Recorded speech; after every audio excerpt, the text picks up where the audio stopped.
Hello बच्चों, आप सभी का स्वागत है हमारे YouTube channel Vigyan by Divyansh पे। जैसा कि हम लोग क्लास 9 का first chapter matter in our surrounding continue कर रहे थे, आज उसी का हम लोग थर्ड लेक्चर लेके आए। तो फर्स्ट लेक्चर और सेकेंड लेक्चर, 2 लेक्चर हम कर चुके हैं। आज हम लोग थर्ड लेक्चर करेंगे। थर्ड लेक्चर में हम लोग देखेंगे कि मेल्टिंग पॉइंट, बॉइलिंग पॉइंट क्या होता है, बॉइलिंग क्या होता है, बॉइलिंग होता क्यों है, मेल्टिंग होता क्यों है, ये सब हम लोग देखेंगे। तो सबसे पहले हम बात करेंगे मेल्टिंग का।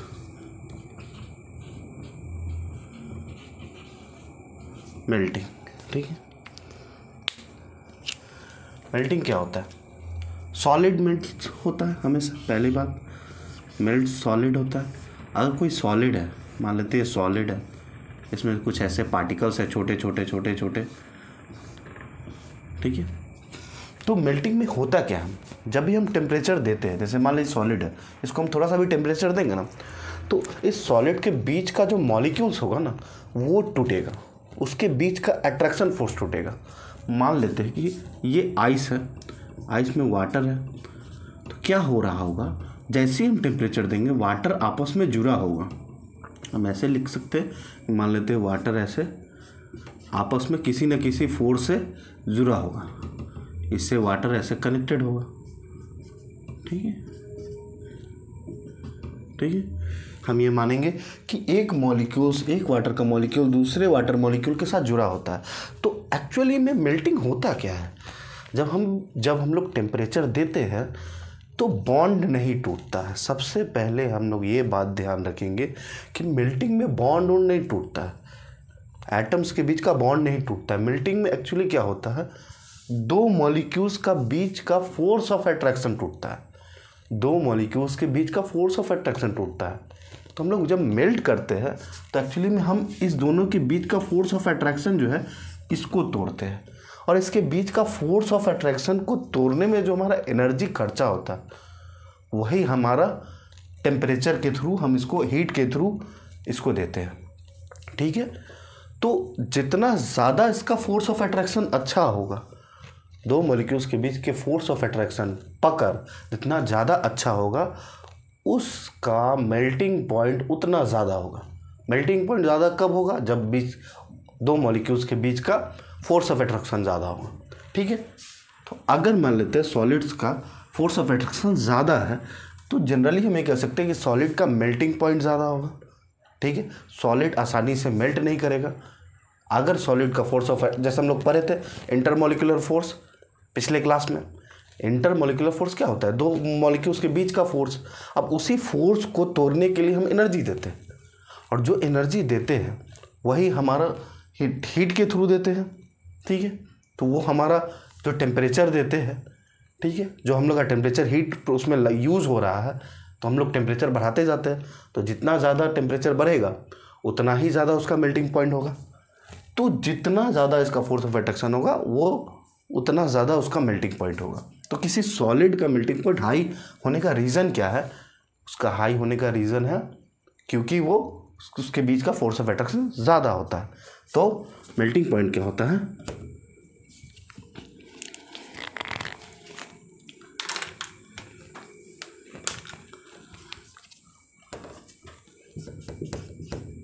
The minimum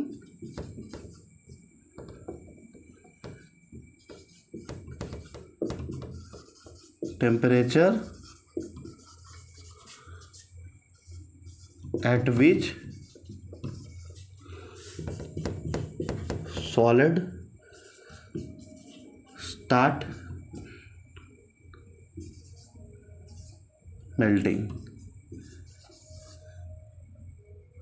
is called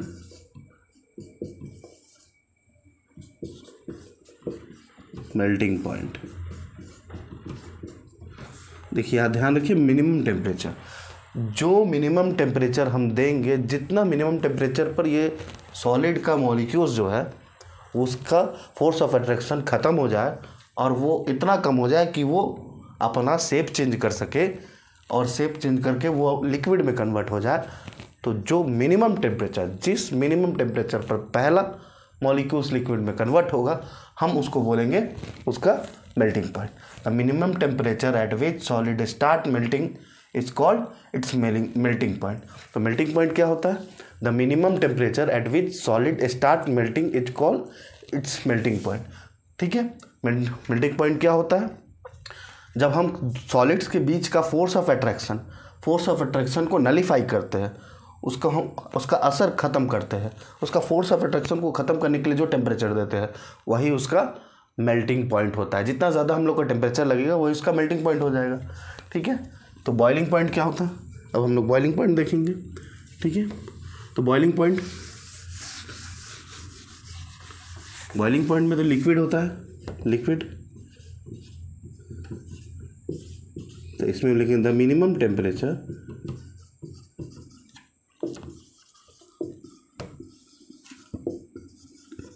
at which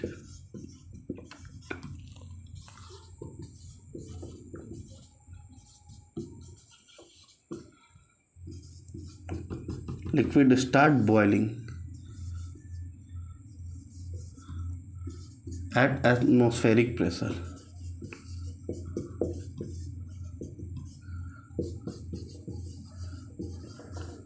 is called boiling point. ठीक है, the minimum temperature at which liquid start boiling at atmospheric pressure is called boiling point. Atmospheric pressure पर ध्यान देना है, प्रेशर भी इंपॉर्टेंट रोल प्ले करेगा। देखिए, जैसे मान लीजिए हम टेम्परेचर बढ़ाते हैं, effect of change in temperature बढ़ाएंगे तो सॉलिड से लिक्विड से गैस में कन्वर्ट होना शुरू होगा। तो सिर्फ टेम्परेचर का रोल नहीं है, प्रेशर का भी रोल है। ध्यान ये देना है कि वो एटमॉस्फेरिक प्रेशर भी इम्पॉर्टेंट रोल प्ले करेगा। तो हम अगर ये कहेंगे कि जैसे बॉइलिंग पॉइंट है वाटर का बॉइलिंग पॉइंट कितना होता है? वाटर का बॉइलिंग पॉइंट होता है 100 डिग्री सेंटीग्रेड, लेकिन 100 डिग्री सेंटीग्रेड 1 atm प्रेशर पे होता है, 1 atm प्रेशर पे होता है। ये बात याद रखना है। सीधा हम लोग नहीं बोल सकते हैं कि हम लोग डायरेक्टली नहीं बोल सकते हैं कि वाटर का बॉइलिंग पॉइंट 100 डिग्री सेंटीग्रेड होता है। सबसे इंपॉर्टेंट बात ध्यान रखना है, हम लोग डायरेक्टली नहीं बोल सकते हैं कि वाटर का बॉइलिंग पॉइंट 100 डिग्री सेंटीग्रेड होता है। हम लोग साथ में ये भी बोलेंगे कि 100 degree centigrade at 1 atm pressure. अगर प्रेशर ऊपर नीचे हुआ तो बॉइलिंग पॉइंट भी ऊपर नीचे हो जाएगा। एग्जाम्पल हम देते हैं, जैसे माउंट एवरेस्ट पे क्या होता है? माउंट एवरेस्ट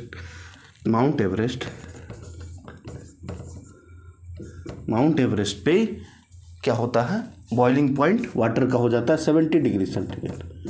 क्यों? क्योंकि वहाँ पर प्रेशर बहुत ही कम होता है। जैसे ही हम लोग हायर एल्टीट्यूड पे जाएंगे तो हायर एल्टीट्यूड पे जाने पर एटमॉस्फेरिक प्रेशर डिक्रीज होगा, और एटमॉस्फेरिक प्रेशर जितना ज़्यादा डिक्रीज होगा बॉइलिंग पॉइंट डिक्रीज हो जाएगा। मतलब कम टेम्परेचर में ही वाटर इवापोरेट हो जाएगा। ठीक है, वेपराइज हो जाएगा। ठीक है, अगर हम लोग ध्यान देने वाली बात यह है कि एटमॉस्फेरिक प्रेशर का बहुत बड़ा रोल है।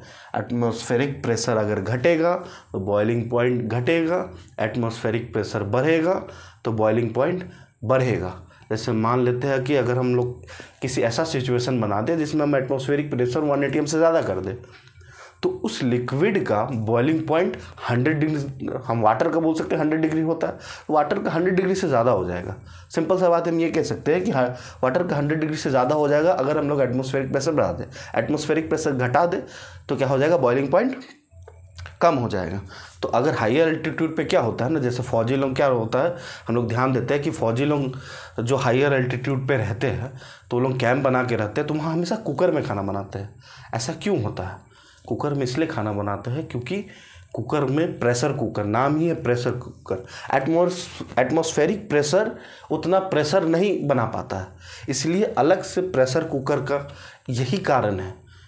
देखो, प्रेशर कुकर का ज़रूरत क्यों पड़ा? क्योंकि उसका काम ही है कि प्रेशर बढ़ाना।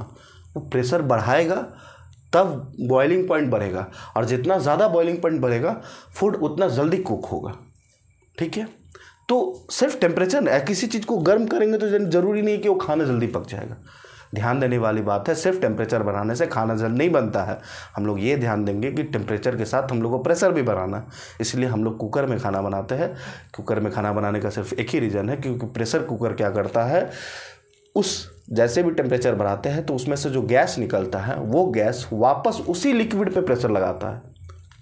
ध्यान से बात, जो गैस हम टेम्परेचर देते हैं लिक्विड को, कुकर में टेम्परेचर दिए, उसके अंदर कुकर अंदर लिक्विड हुआ, वो वेपर में कन्वर्ट हुआ और वो वेपर वापस से उसी लिक्विड पे प्रेशर बनाया। तो अब उसी लिक्विड पे जो प्रेशर बनाया, तो जो नीचे वाला लिक्विड था उसका टेम्परेचर हो गया 100 डिग्री से ज़्यादा। अब वो 100 डिग्री से ज़्यादा पे बॉयल होगा। अगर कोई 100 डिग्री से ज़्यादा पे बॉयल होगा तो उसका बॉइलिंग पॉइंट बढ़ जाएगा। अगर उसका बॉइलिंग पॉइंट बढ़ जाएगा तो हम ये कहेंगे कि वो खाना जल्दी कुक होगा। ज़्यादा टेम्परेचर पे अगर कोई चीज़ बन रहा है, ज़्यादा टेम्परेचर पर, जैसे मान लीजिए वाटर का बॉइलिंग पॉइंट बढ़ गया तो ज़्यादा टेम्परेचर हो गया तो वो खाना जल्दी कुक होगा। तो याद रखना है, एटमॉस्फेरिक प्रेशर का बहुत बड़ा रोल है। और एक चीज़ और, अगर प्रेशर बढ़ गया तो क्या हो जाएगा, बॉइलिंग पॉइंट भी बढ़ जाएगा। प्रेशर घट गया तो बॉइलिंग पॉइंट भी घट जाएगा। लेकिन अगर कोई इम्प्योरिटीज़ है, ठीक है, अगर कोई मान लेते हैं इम्प्योरिटीज़ है, हम मेल्टिंग पॉइंट में भी डेफिनेशन लिखाए थे तो उसमें भी ये पॉइंट ज़रूर जोड़ना है। एटमॉस्फेरिक प्रेशर का रोल उसमें भी होगा। मेल्टिंग पॉइंट में फिर से लिख देते हैं, the minimum temperature at which solid start melting at atmospheric pressure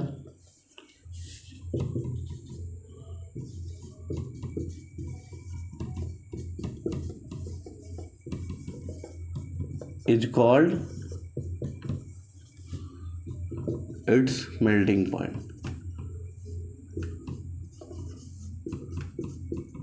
ठीक है, मेल्टिंग पॉइंट यहाँ पर हम लिख देते हैं मेल्टिंग पॉइंट। ठीक है, ये हो गया हमारा बॉइलिंग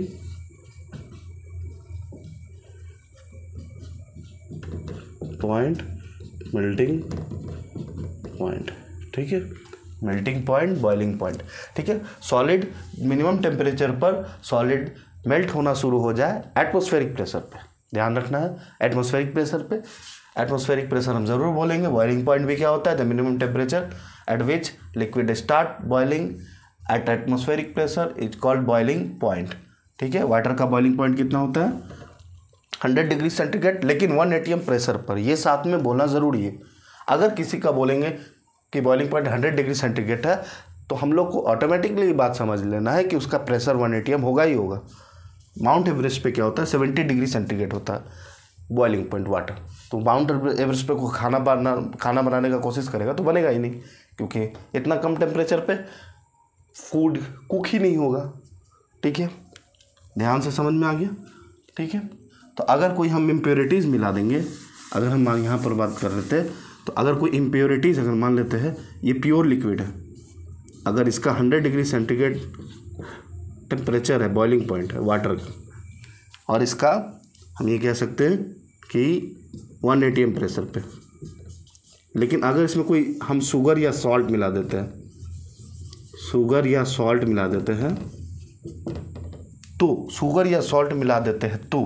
तो भी इसका बॉइलिंग पॉइंट इंक्रीज हो जाएगा। क्या हो जाएगा, इंक्रीजेस। ठीक है, तो यहाँ पर हम एक पॉइंट लिख सकते हैं। ठीक है, इंक्रीजेस ऑन एडिंग इम्प्योरिटीज़। मतलब इम्प्योरिटीज़ हम ये नहीं कह सकते, कोई भी सब्सटेंस अगर इसमें ऐड करेंगे तो बॉइलिंग पॉइंट बढ़ जाएगा। क्यों बढ़ जाएगा, क्योंकि अगर हम जो भी सब्सटेंस ऐड करेंगे तो वो एक्स्ट्रा हीट लेगा इस लिक्विड से।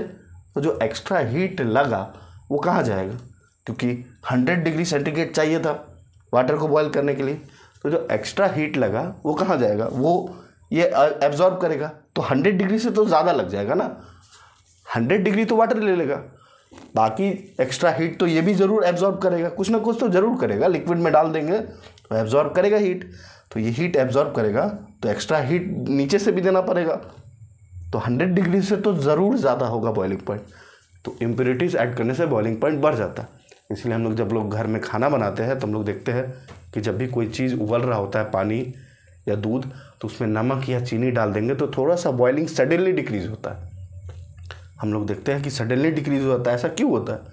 क्योंकि जैसे ही हम लोग ऐड करते हैं तो जो भी चीनी या नमक डालते हैं वो एक्स्ट्रा हीट को उस लिक्विड से एब्जॉर्ब कर लेता है। एक्स्ट्रा हीट को एब्जॉर्ब कर लिया। अब एक्स्ट्रा हीट को एब्जॉर्ब कर लिया तो क्या हुआ, एक्स्ट्रा हीट नीचे से भी देना पड़ा ना बॉयल करने के लिए, तो कुछ हीट तो वो एब्जॉर्ब कर लिया, लेकिन हीट तो मिल रहा था वाटर को बॉयल करने के लिए। ठीक है, तो 100 डिग्री से ज़्यादा हीट लग गया। ठीक है, टोटल अगर हम बोलेंगे 100 डिग्री से ज़्यादा हीट लग गया। ठीक है, तो ये बॉइलिंग पॉइंट बढ़ गया।